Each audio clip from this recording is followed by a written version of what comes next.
Hello, everyone, and welcome to the latest edition of my Substack Live and Changing Lives podcast. For those who don't know me, I am Wendi Gordon, and the title of my Substack is Changing Lives. And it's for anyone who is making changes in their life or adjusting to changes that they maybe didn't choose and kind of figuring out their next steps.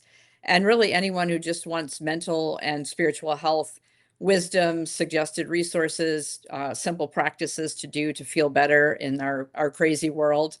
One of the workshops I lead is actually titled How to Stay Sane in an Insane World.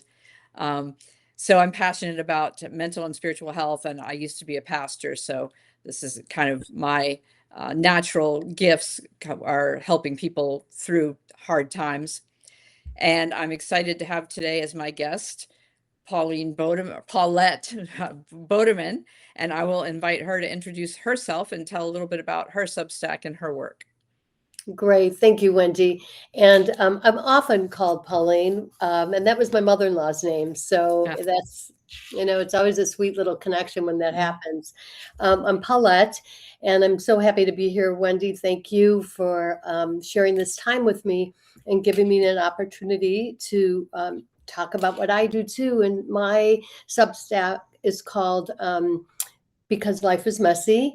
And we have a little bit of similar, I'm a coach as well and a writer. And so my posts are really, my writing is about using the yogic tantric philosophy. Often it's about that as a foundation to help us navigate this messy, crazy, wonderful life that we have.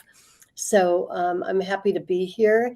And I just want to say hello to Randolph, who is just hopped in the chat, and he is in Eugene, Oregon right now. And I am in Southern Oregon. So hi, Randolph. Thanks for being here. And my husband is from Oregon. It's definitely a beautiful state. So nice to have somebody here from there. I wanted to kind of start us off. The overall theme is freedom, and there are lots of ways we'll talk about that. And one of them is a quote from Viktor Frankl. Some of you may be familiar with his work. Man's Search for Meaning is his most famous book. And he's a concentration camp survivor. So I like to turn to him when I'm feeling like, oh, there's nothing I can do. The world is such a terrible place. I am appalled by what's happening in my country right now. The leadership and the cruelty and all of the things. And so it's easy to kind of fall into despair and think I'm only one person and I'm not in a powerful position. How can I do anything that matters? And so again, Viktor Frankl was in a concentration camp, about the most powerless position you can be in it. He was fortunate enough to survive. And the quote from him is, "Everything can be taken from a man but one thing, the last of the human freedoms, to choose one's attitude in any given set of circumstances, to choose one's own way. When we can no longer change a situation, we are challenged to change ourselves." And he also said, every human being has the freedom to change in any instant. And I think that's such an important reminder in these times that we're in. Like I said, not just myself, but other people that I coach or am on lead Zoom groups or other workshops for, have just expressed this pervasive sense of doom and gloom. And we hear it on the news all the time. And it's easy to think, oh, well, I'm just in this situation. And even on a personal level, maybe job loss or financial challenges, health challenges, whatever it may be. It's easy to kind of feel like we're victims and we have no choice but to endure. And I think there are always freedoms, as Viktor Frankl beautifully expressed. And I know, Paulette, you have some wisdom about the tantric perspective about freedom. So I'd love to hear more about that. Yeah, thank you. I so agree. Obviously, we're in this together, and so we can often feel that, cloud and that heaviness and that weight of the world, and then particularly us here in this country, what's happening. And so I do turn to the teachings, as you do, to Viktor Frankl. I've been studying and teaching yoga for over 30 years and immersed in the philosophy. And there's a word, it's a teaching, but it's a word called svatantria. And it basically means boundless freedom. And so swa, S-V-A, but it's swa, means our own. And tantra is tantra, it means to expand and to stretch. And so Svatantria is about expanding what we may think, how we feel, expanding our consciousness really is what it is. And it brings us back to there's a place inside of us that is untouched by external circumstances. And so it's that inner freedom that we always have, but gets so clouded and veiled and diminished because we're human and because we're in this world together. And our emotions and our feelings, we're engaged in that. And so this I like to think of it as a wellspring, this Mhm. wellspring that is never ending is there. And we can tap into that. We just need to be reminded that it's there, and then how do we tap into that? Yes, and I love that because it parallels nicely with my favorite therapy modality, which I'm not a therapist, just to be clear, but as a client, and then also just on my own now, I integrate internal family systems, Mhm. IFS, and Dick Schwartz founded this. And the whole idea is that we are all made up of many different parts, and that we also have this core self with a capital S that is untouched by the world, that we're born, with this knowing, this inner wisdom, this higher self, able to um, see life from a broader perspective and not be reactive because of our past trauma or other issues, and just kind of bring to our conscious awareness and let this higher self become the driver of our actions instead of reacting out of habit or old behavior patterns that we learned that we had to have to survive. And that's been a really powerful healing force in my life, I know. Yeah, it feels very similar, and energy, and just it feels very similar to what the yoga philosophy is about as well, is that there is this higher wisdom that, again, like we call it the veils, and they get clouded, and that's part of, depending on the lineage and the style of yoga and all of the philosophy of it, there's different streams, as we call it. But one stream of philosophy that I align with is that, there's this great big ultimate universal consciousness. You could call it God, whatever it is, the goddess. Um, and that in becoming human, that it's a way for consciousness to limit itself in some way. So there's this great big consciousness, and then it comes down, and I always kind of think of it like, as remember those old, like the egg timers, that sand, you just kind of, Yes. Mhm. yes. So there's this open bowl up here that's just boundless and free, and then it kind of comes through that little tunnel, that little narrow place, and down here is our embodiment, our humanness. And Mhm. so we become a little bit more contracted.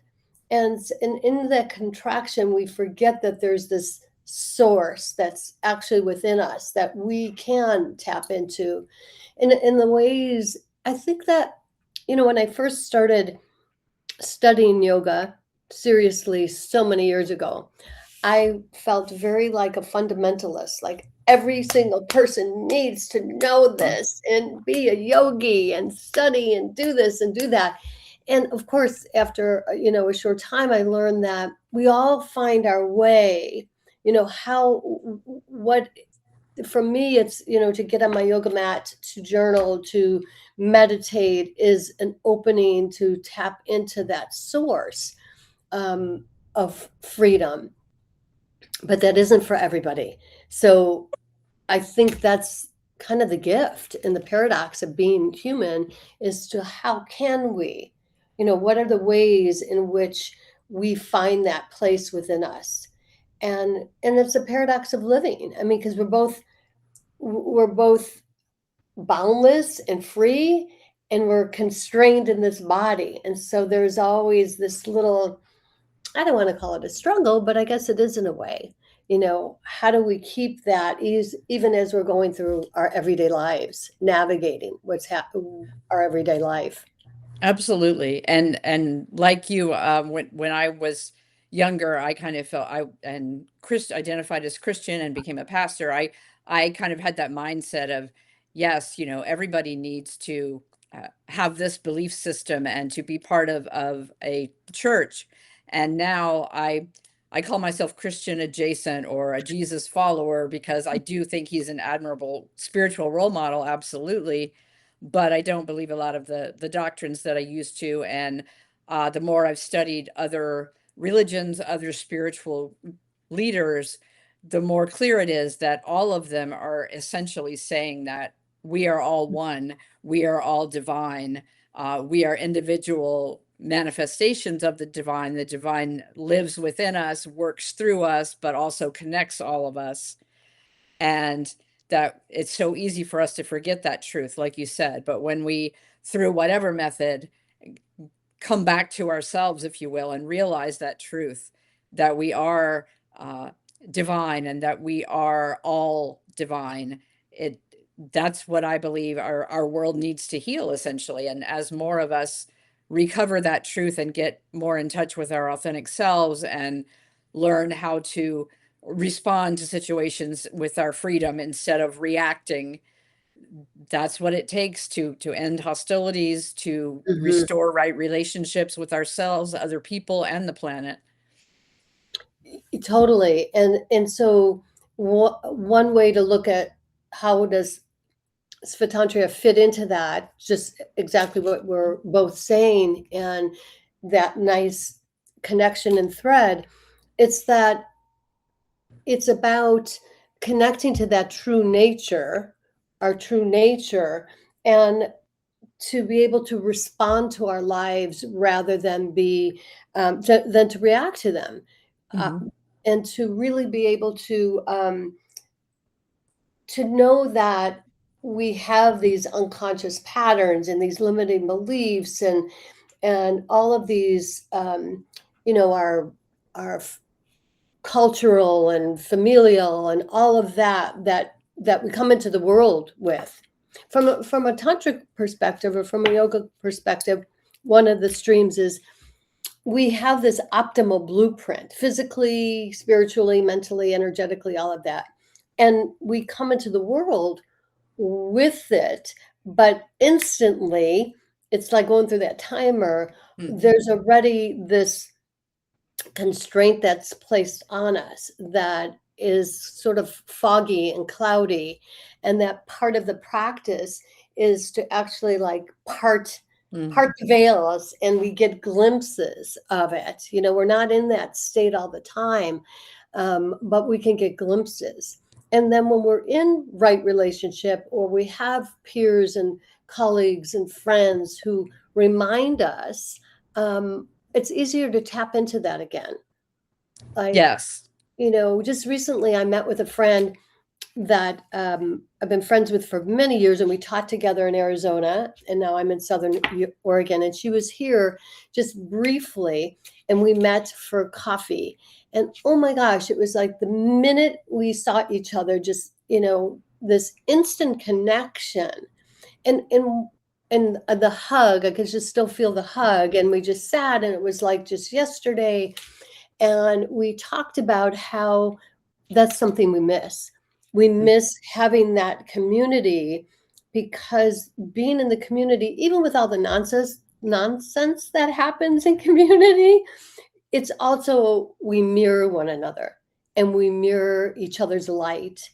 And so just seeing my friend's face and smiling and feeling her hug was a reminder of, oh gosh, I have that too. she's just this generous, kind, loving, funny person. And I'm like, oh my gosh, that's inside of me too. And so when Mhm. we have these, like your conversations, the work you do here in your Substack, Wendi, is so fabulous because it's creating community and it's creating the conversations that we need to have today and to remind each other that the light is within us. Yes, absolutely.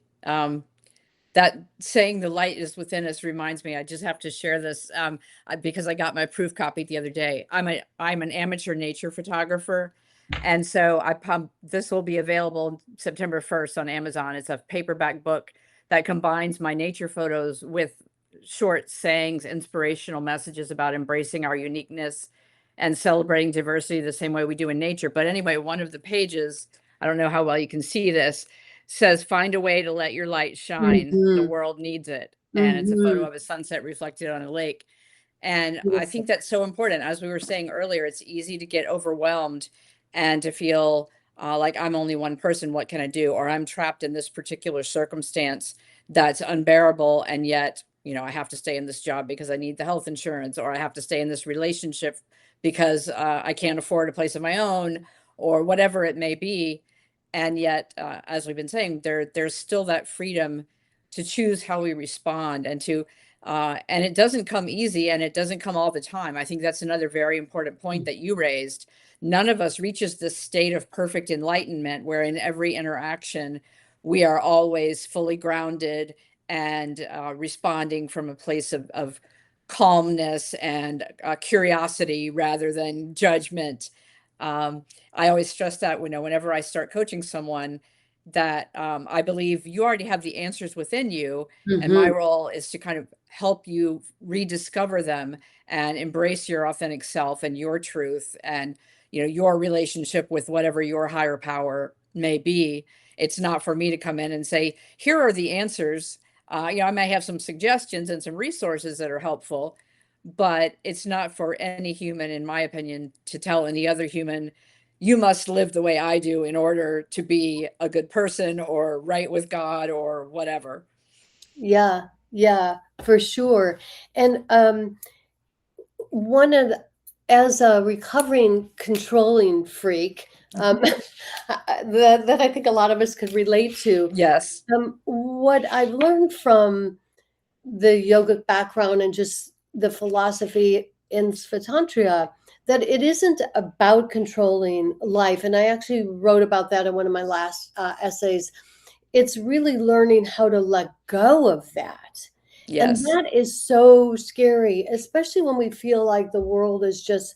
Before my mother passed, today is her birthday, by the way. Oh. Yeah, she would have been, gosh, I don't remember now, close to 100, I think. So happy birthday, Mom. Um, but, when we think about it, it's like, we were always trying to, the way I was raised and the way I was brought up, it's like there's this feeling of control. And there's often, when I think about her being gone now, that in a way I'm almost grateful that she doesn't have to see what's happening around here.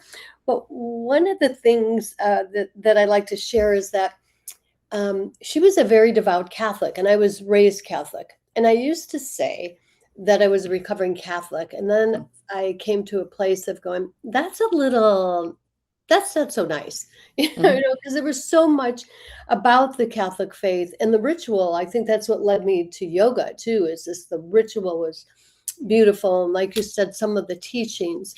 So she was a devout Catholic. And a few years before she passed away, she called me one day and said, you know what? I think I'm a born again Catholic.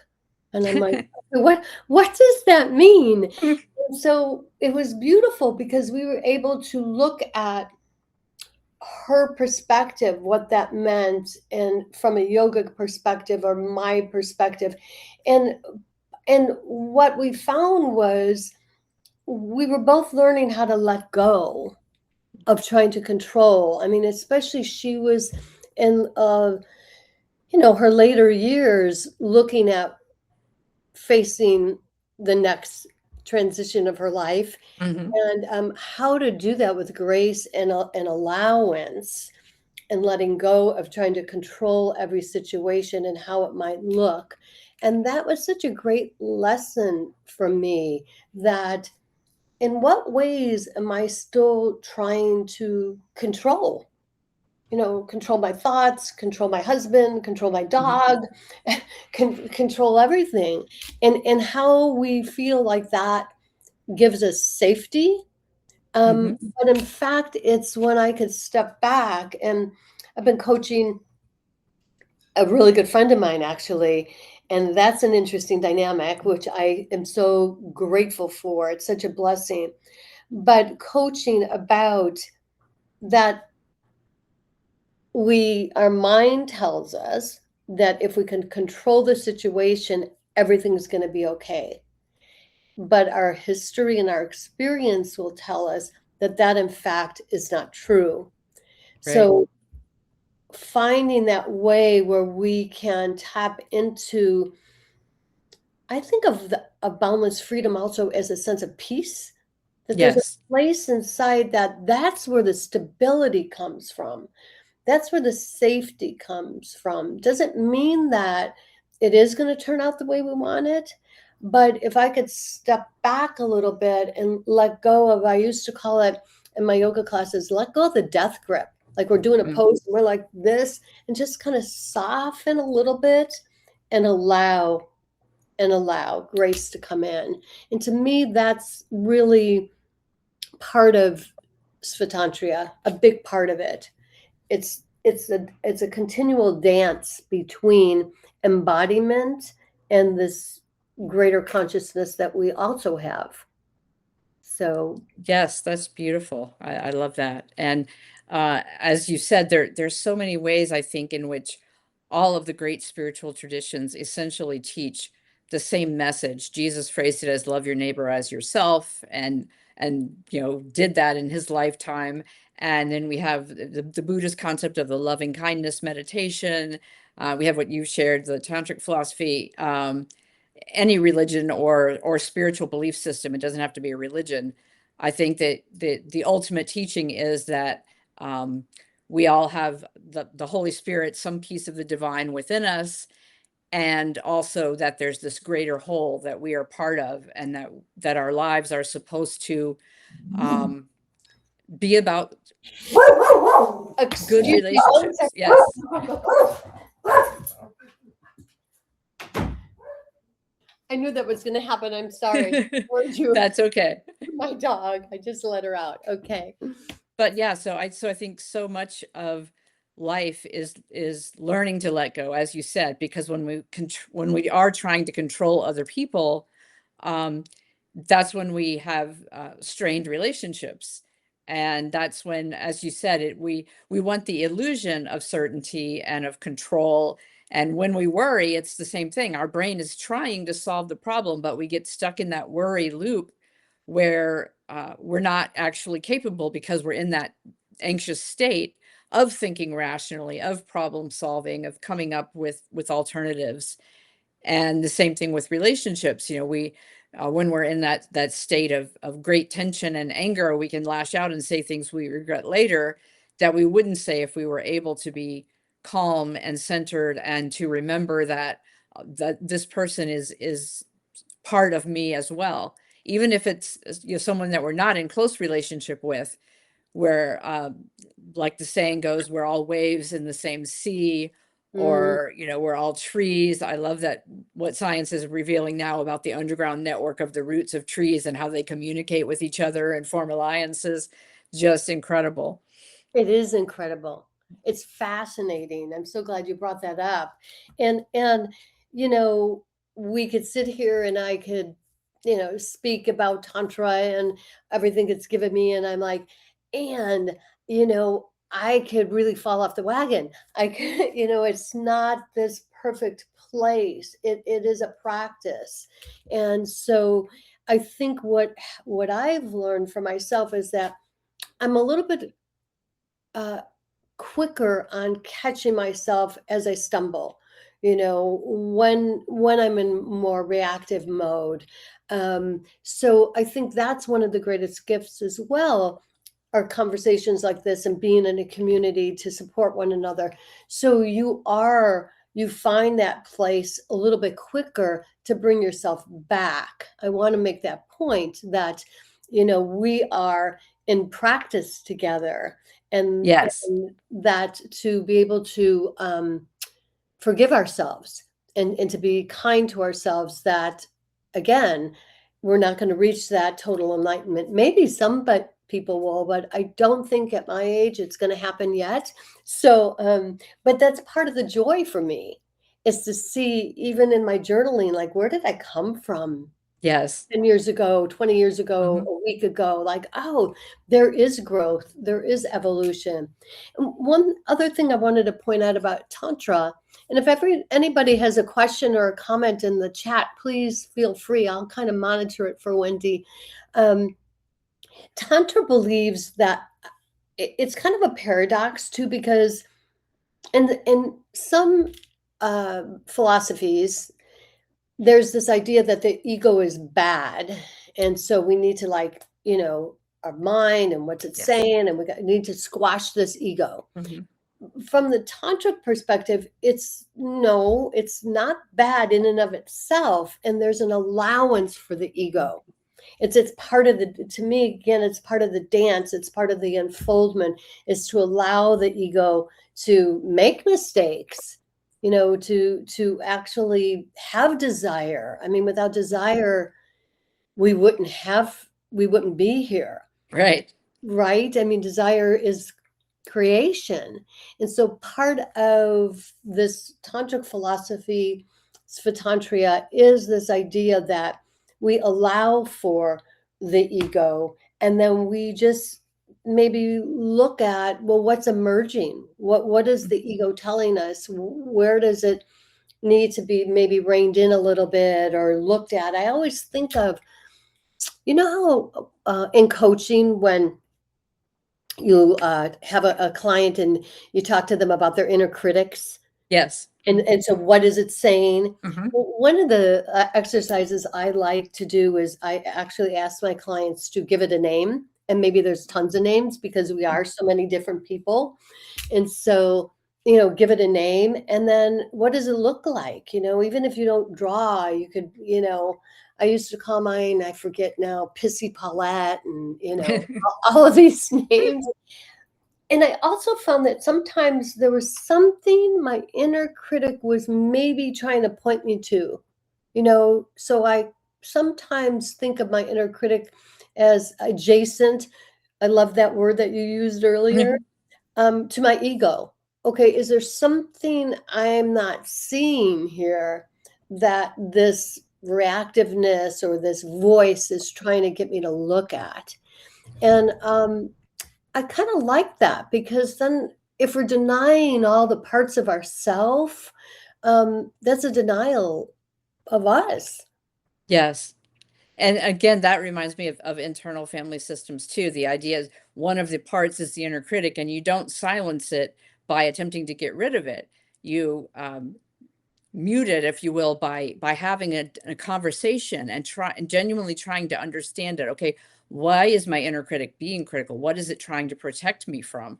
How did this inner critic develop in my childhood and my life experience, where there were times where I was rejected or criticized, and this inner critic is now trying to keep me from doing something else where I would be exposing myself to that risk of rejection and criticism. And by befriending it and saying, thank you, I understand that you are trying to keep me safe. And um, I understand your concern, but I am willing to take this risk. It's important to me to do this. And if I do encounter rejection or criticism, I'm older now, I'm able to handle that. So could you please behave differently in a way that would be more supportive to me, because I'm going to do this thing anyway that you don't think I should do, basically. Uh, and so having that kind of conversation, like sometimes I'll write it out in my journal as literally a dialogue between me and the inner Mm, critic. Um, mhm. and the other piece that you mentioned as well is stopping the cycle sooner. Like the inner critic will be going in my head, and I'll stop myself and say, like this just happened literally a few minutes ago. My husband and I were playing a card game, and I missed something. I made a mistake in the card game that, and I immediately said, "Oh, I'm such an idiot. I can't believe I did that." And then I stopped and said, "That's really over the top. You know, we're playing a game of cards, and I'm not an idiot. I made one careless move, you know." And so, like you Yeah. said, just being able to catch it sooner and say, you know, no, this really actually isn't accurate. And Yeah, yeah, for sure. And similarly, so when I left Arizona, I taught meditation and yoga and all led retreats and immersions and all of this for many decades. When I left Arizona, I stepped away from, like I call it, being in the yoga classroom. And so recently, it's sort of come up again that maybe I wanted to teach, and I could find myself going, no, that was part of my life before. That has nothing to do with who I am today, and I'm too old. Who wants to come to my class? You know, I don't have that flexible body that I did 20 years ago, 10 years ago, whatever. So it's just all of a sudden I'm getting these invitations to possibly teach again. mhm, And I had to go through this, like sitting with, well, what is it that I am afraid of? Like, mhm. is it true that maybe this part of my life is over, or is there something underneath it? And there is something underneath it. And it's been really fun it's uncomfortable, Yes, but it's also fun to look at. Wow, Paulette, I thought you got this one already. But right. but you don't. And so there's this continual sort of game that I think we could play with ourselves to look at. And Yes, and I see Randolph put a great quote in the chat. A friend brought this back from pilgrimage to India years ago. At the end of every forget, I remember. That is the way it should be. oh, I And so love that. yes, we do forget so often and so easily the lessons that we have learned about self-compassion, mindfulness, take your pick. But as you said, the growth is that we catch ourselves sooner and we remember sooner and go back to it. Yeah, yeah, yeah, for sure. And I think that's, whatever background you come from, and the different ways you come at it, like with your internal family systems Mhm. and the different things, I like to think of it as, that core center, and then the spokes of the Yes. the wheel. And the thing too about Photantria is that it really is about creative freedom. And it isn't about, I used to think the more choices I had, well, that's the freedom. Well, not really. It's also about learning how to look at, I think, what's that place inside of me longing. Jung talks about that liminal space, and to follow the libido, and to know where to follow that longing. And so I think for me, part of the teaching of Svatantria is to learn how to listen for it, to feel into it, and to see where that longing is drawing me. Sometimes even it's a pull.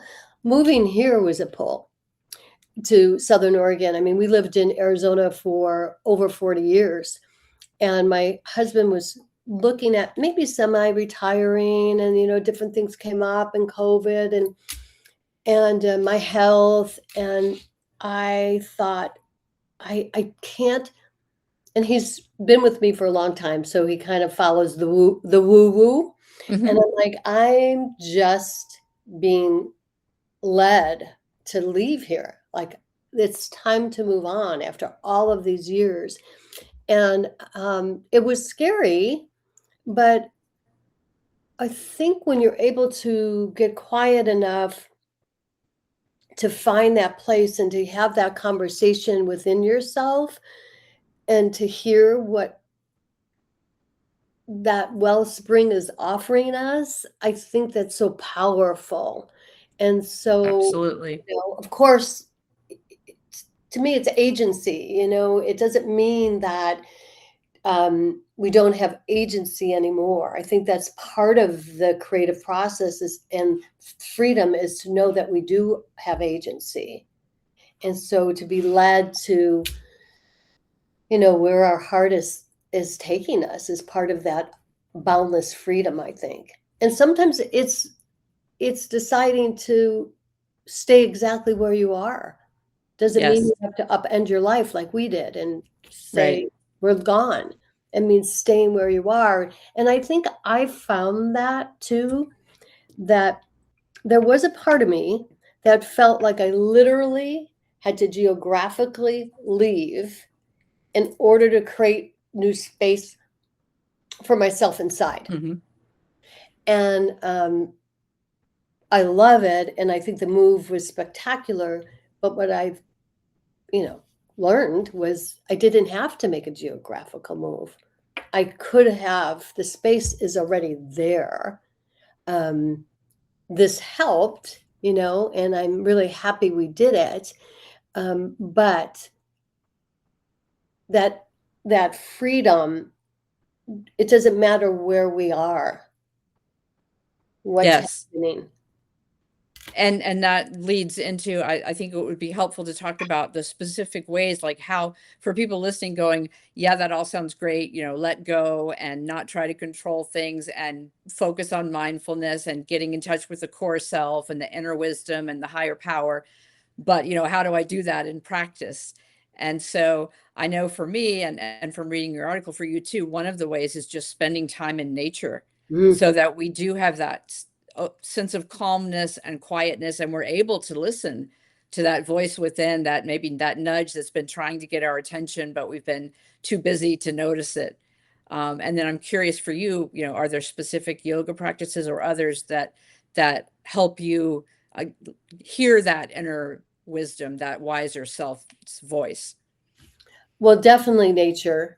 And I'm looking forward to your book because that's, see your photographs and your little, words of wisdom. Hmm. Um, but yeah, I really, really I need to get my feet. Sometimes like I just need to get my feet on the ground. I take my shoes off and feel the earth. And even if it's like a prickly area, just like get my feet on the ground. And sometimes it's the mountains. Sometimes I need the sound of the ocean to remind me how vast the world is. But nature is huge for me. And from a yoga perspective, not even tantra, but we talk about we go into nature because it reminds us of who we are. Hmm. Well, we are nature. We're made up of the elements. And so we're air and water and fire. And so for me, when I place my feet wherever it may be, I'm able to really find that place or just to breathe. Sometimes it's just my breath. It's like, take a breath already. And I can't say I do morning pages. I used to do morning pages, but I do journal pretty regularly in the morning. I do meditate on a regular basis. Like, it's just so, I guess, ingrained in me. But I'm not so, oh my gosh, I didn't meditate today. There are days. I created a labyrinth. My son and daughter-in-law, my husband and I built a labyrinth in our backyard, Oh. and I walk that. I mean, sometimes that's my meditation. Hmm. So, yeah, and just to really allow myself to acknowledge the crazy thoughts that come up during the day. Yes, journaling is huge for me as well and very helpful. And whether it's just venting emotions or negative thoughts, or it's sometimes I write myself letters from love or God or whatever you want to call the universal force. And that's very helpful. I don't know if anybody listening is part of Elizabeth Gilbert's Substack community, Letters from Love, but it's built around that same practice. And but I it's just a way to get in touch with that higher wisdom and that wiser voice that is giving me guidance that my rational brain might, dismiss as, oh, that's not realistic, or you're not good enough to do that, or who do you think you are, or whatever it might be. But as I'm listening to this voice of love or soul, I love soul as an acronym, and this came out of Liz Gilbert's group. I'm not sure who first came up with it, but soul as source or spirit of unconditional love. And That's so I beautiful. just love that. And when I do the writing, what comes through really is like a divine transmission. Like I'm just the conduit. I'm writing these words that are meant for me. And sometimes I share them. They can help other people too. But it's like you said, just getting quiet. That journaling time in the morning is very essential to me. And on the days when I don't do it, my husband can tell the difference. I can tell the difference in my mood. The day just doesn't go as well. I need that quiet centering time. And the other thing I do is tapping in the morning when I'm done Mm, with journaling. Are you familiar with tapping? mm-hmm, So mm-hmm. it's on the Chinese acupressure points, and there are meditations that go with it. I'll include in the show notes a link to the tapping app that I use. But both of those practices are ways to get back into the body, because that's another thing. It's so easy to be mind focused and ignore the body connection, and they are one as well. Whatever affects us mentally affects us physically, and vice versa. And for a long time, I had been through years of talk therapy, and I had all this great intellectual insight into what my issues were and how they developed and what I needed to do to counter them. But I hadn't dealt with, the stored emotions in my body that I had not expressed. And so finding ways to do that, and just really getting back in touch with my body, being grateful for my body, seeing it as a source of pleasure and not as this bad thing. Yeah, yeah, for sure. And of course, for me, it's the yoga asana. It's still, and I was away from it for a while. Last year, I had a really rough year, and so I was not able to. I think I wrote about this as well. Was not able to practice. But what it did for me is that even as a yogi, an experienced and dedicated yogi, there was a part of me that sort of shut down that mind body heart connection. It's like I didn't realize I was going through the Mhm. motions. And so having to step back from it and then rejoin it, come back to it, I came back in such a different way. One, I can't do the poses like I used to. Like, oh yeah, I could just, pull that leg up or do whatever I wanted to do without any really connection.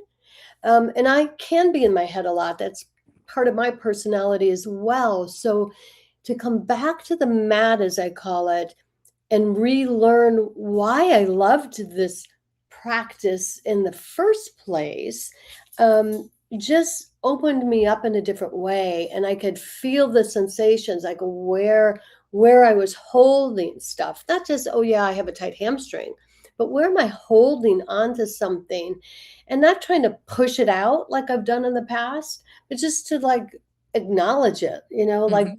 Like the story of the Buddha under the Bodhi tree that temptation came and he called it, Mara, come have tea with me. Mhm. Let's sit. So it sort of invited in. When I invite those pieces and parts of myself, I'm less trying to either pretend they don't exist or push them away, but Mhm. just to allow it to sort of unfold. And tapping is a beautiful way. And I did some training. I never became certified, but havening, it's kind of Mhm. this self-soothing. There's some practices where you just rub your arms or you pretend like you're washing your face, and these different things that reconnect you to your own self, to your body. Yes. Yeah, I took a mindful self-compassion course a few months ago, and that was part of it, emphasizing the touch of the ways to hug yourself, or do other things, bodily sensations, like you mentioned earlier, putting your feet on the grass is another one.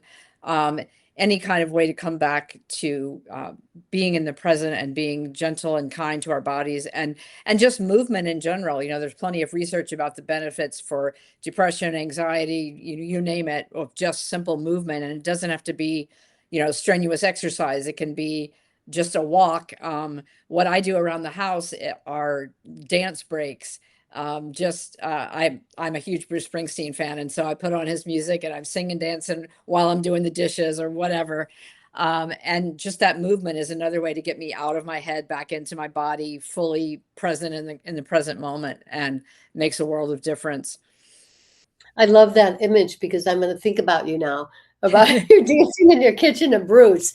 That's fabulous. I remember listening to one of your lives about that. That's fabulous. And I think I mentioned this somewhere along the line. I don't know if I read about it, but not too long ago, I'm pretty goal oriented.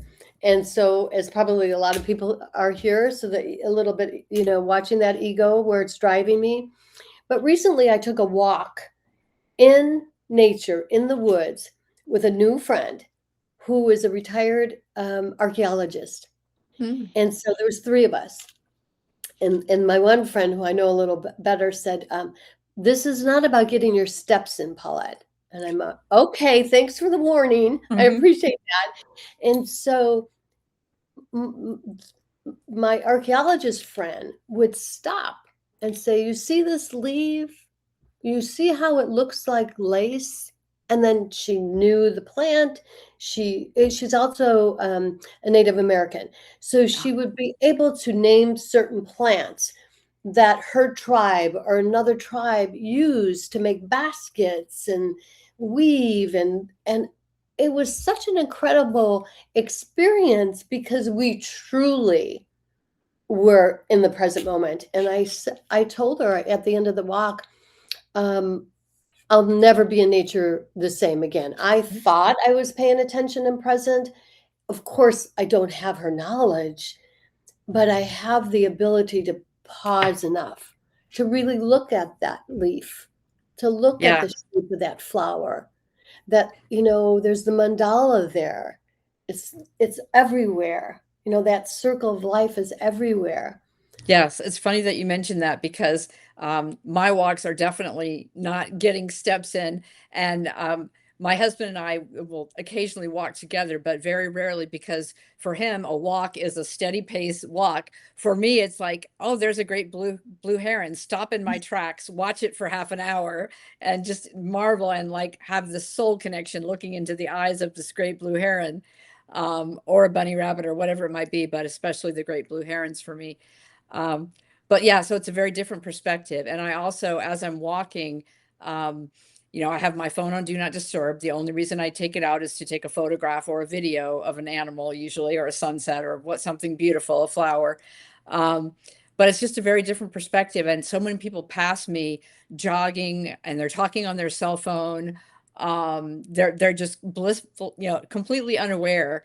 And every now and then, if someone's just walking past and they say hello, and I'm standing there watching a blue heron, I'll say, "Look." And some of them will be as enchanted as I am, but for many of them, it's like, "Yeah, cool, bye." Yeah, for sure. And I actually am more intentional now. I'm like, okay, what is this walk? Is this going to be my steps walk? Is this to listen to a podcast, or is this my time to really pay attention and to walk slowly? And my husband and I, sometimes we walk together, and we would reverse. He would be like Mhm. you, Wendy, with the dog, and we'll point things out, but we'll say, what kind of walk is this going to be? Yes. And I think maybe that's part of it, is to be intentional, Hmm. to really be intentional about what it is that we're doing. And it's okay if I want my steps in, but to know, let's see what Randall says. Yes, my body seems to just love to move and feel and sniff and listen and sniff. I love that, especially without being motivated to achieve some goal. That's beautiful. Yeah. Yeah, it would totally ruin my walk if I started out like, okay, I need to get 10,000 steps in and I was tracking my steps. That would defeat the whole purpose for me. Yeah. Yeah. Yeah. It's great. What else do I want to say? Hmm. I don't know. I guess if I were to sort of, I don't want to say wrap Tantra up, this idea of Svatantria, but um, it isn't about, I think an important element is it isn't about escaping our life. It's really about learning how to be fully engaged in all the parts of it, all the parts of who we are and all the parts of life, to be able to be fully engaged, um, and see what shows up, see what shows up, and then how are we going to meet it. Yeah, I think that's great. And that kind of brings us full circle back to the Viktor Frankl quote I shared at the beginning. Obviously, there was no way he was going to escape that concentration camp, until it was liberated ultimately and he survived. But while he was there, clearly he was powerless to escape that situation. And yet what kept him going was that one freedom he refused to give up, the freedom to choose how he was going to respond to the situation he found himself in.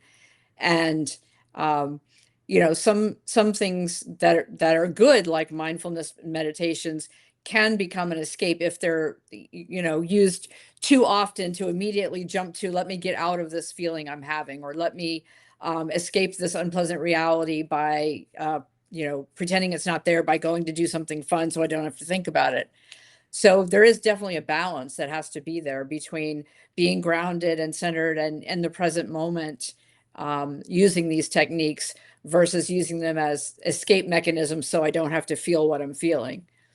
Which that's a great point, which reminds me that the different styles of yoga, the classical yoga is about escaping the body, that the body is a hindrance, it's an obstacle to enlightenment, or other types of yoga, tantric yoga, is the opposite of that. It's that no, the body is actually a gift, Hmm. and it is a portal.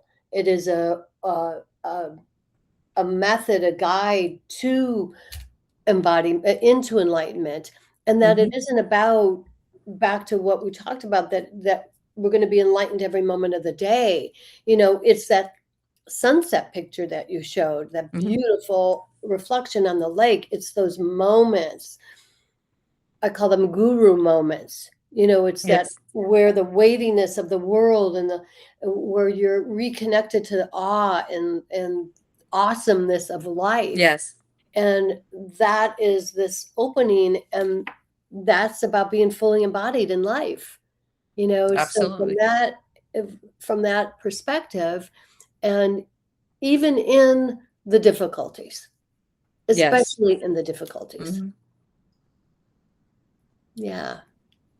Yeah, as I, kind of look back on the most difficult period of my life, the kind of thing I wouldn't wish that on my worst enemy, and yet I'm glad I went through it because I wouldn't be who I am today, and I Mhm. wouldn't be able to help others in the way that I am through my coaching and my workshops and stuff if I hadn't experienced that myself and didn't know, exactly how it feels to think that your life is so bad you should end it. It's not worth going on, Mhm. horrible time to go through. But out of that, comes the courage to start over and the willingness to take that deeper inner look at, okay, what are the issues that are keeping me from being able to let go?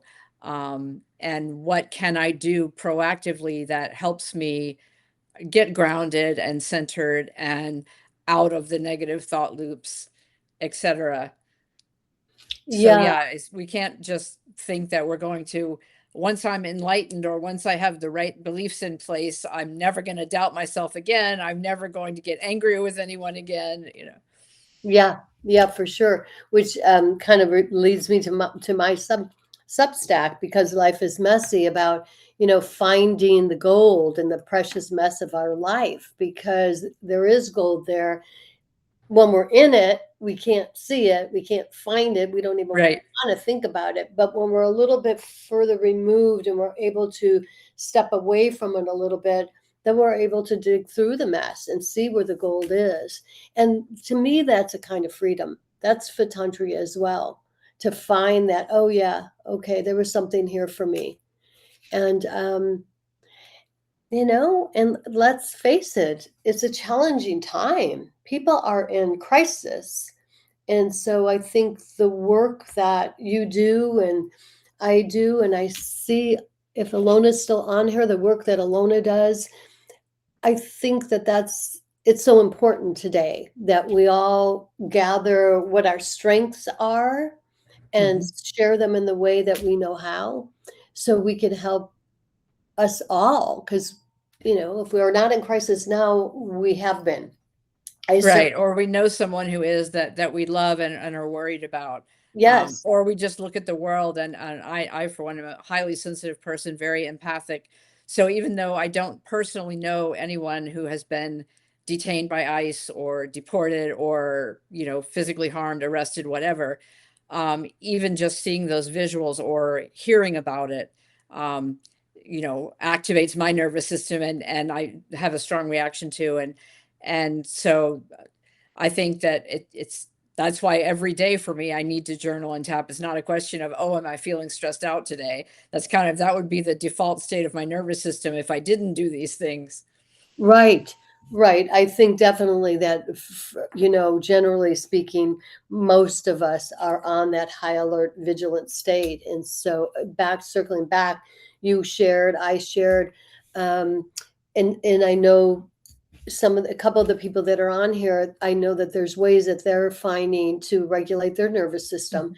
And if we leave anything, I would say find the ways. We shared some ways. Reach out to one of us, but to find the ways that really help us to level ourselves out and thrive, not just Yes. survive, but to Right, not just thrive. survive, exactly. That may start out as just survival mechanism, but once you start doing it every day and then you get better and better. I know that was my experience recovering from depression. As I got better, I took more walks in the park.